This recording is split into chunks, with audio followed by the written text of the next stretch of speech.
Lääne-Virumaa ettevõtlus on mitmekesine ja tugevalt tööstuse juurtega. Siin sünnivad ehitusmaterjalid, mis kujundavad kogu Eesti ehitusturgu.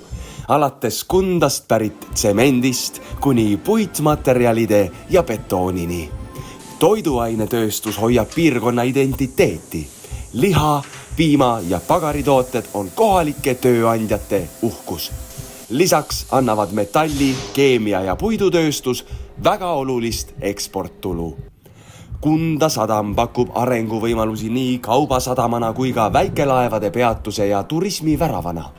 Tapa, Kaitseväe linnak ja NATO kohalolek toovad piirkonda investeeringuid ning loovad teenuseid kohalikule ettevõtlusele. Samas seisame silmitsi tööjõupuuduse ja vananeva rahvastikuga.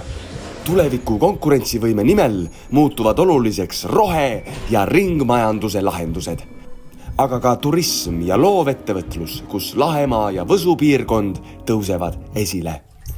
Tulevikus liiguvad ettevõtted rohelisemaks ja nutikamaks.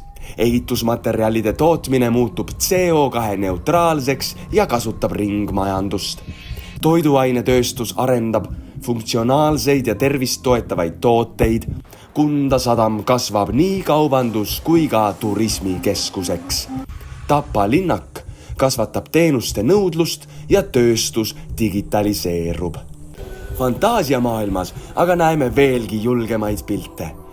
Igaüks saab kodus VR-prillidega ringi jalutada ja kohtuda Lääne-Virumaa ettevõtetega. Kundas toodetakse betoonblokke 3D printeriga. Kogu tehas töötab päikese ja tuuleenergiaga. Rakveres peetakse hologramm toidumessi, kus saab maitsta roogasid, mida füüsiliselt pole veel isegi olemas. Ja Võsu muutub tuleviku loodusturismi pealinnaks, kus puud ja linnud räägivad külalistele oma lugusid hologrammide abil. See on Lääne-Virumaa ettevõtlus. Tugevate juurtega, nutika tulevikuga ja julgete unistustega.